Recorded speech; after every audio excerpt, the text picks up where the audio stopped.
हर एक केस फौजदारी से ना डरेला जा, ज्यादा से ज्यादा फांसी ना तो उम्र कैद के सजा हुई। हर एक केस फौजदारी से ना डरेला जा, ज्यादा से ज्यादा फांसी ना तो उम्र कैद के सजा हुई। बेटा इतना पित्तल उतारम छाती में कि तो पूरा खानदान खोखा बेच के राजा हो जाए।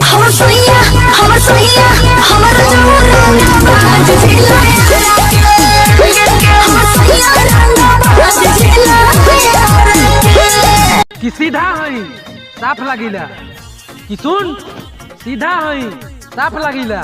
कुशवाहा जी से रंगदारी, अरे तोरा बहिनी के गुंडागर्दी में तोर बाप लागिला, बुझल है? एही जा बोले दी कवन जात ओकर नाप देबे औकात बरान कोई रान हई। एही जा बोले दी कवन जात ओकर नाप देबे औकात बरान कोई रान हई। अरे बेटा कान खोल के सुन, नाम डेराइला ना शर्माइला। अरे बेटा कान खोल के सुन, नाम डेराइला ना शर्माइला। जात के बबुआ ईरान हई, अगर हमनी के ऊपर जे नजर उठावेला ना बिना छिलले बास घुसाइला। अरे बाप अरे सब कुछ अरता हो।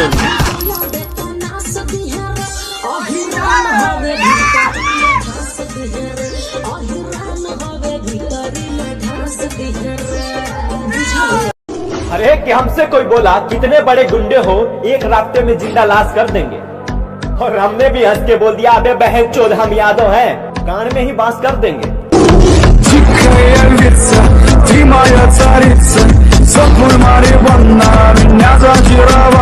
कुशवाहा जी के बराबरी करे के सोचते रे, कुशवाहा जी के बराबरी तोरा से का तोर बापो दादा से ना हुई। सुन हमार बात मान, एगो काम कर, अभी जाके अपना दीदिया के चोली में आराम कर, बुझाइल? जरी लसो जरी दोना जरी के कटोरी है सो, कुशवाहा जी के कुछ ना खबरी है सो। हर एक यारवा जौन कांड कैलस पूरा जिला जवार के पता लग गई।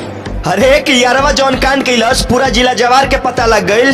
तू ना का सुन है भाई, और टोली के एगो अहीर फलानवा के 2 गो लड़की लेके भाग गई।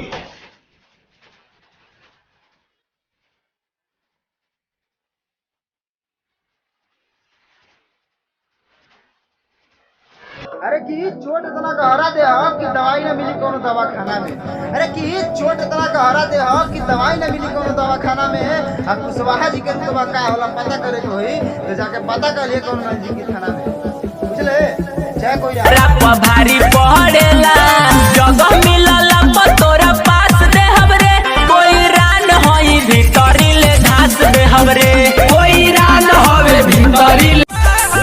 एक बड़ी दिन बाद आइल बड़ू हमर पिचकारी के रंग सहजा। अरे की बड़ी दिन बाद आइल बड़ू हमर पिचकारी के रंग सहजा। अरे की एक करे जा सुनत बड़ू हर होली आई यादवे जी पर रह जा। की होलिया में छौड़ी अहिराने पर ही जो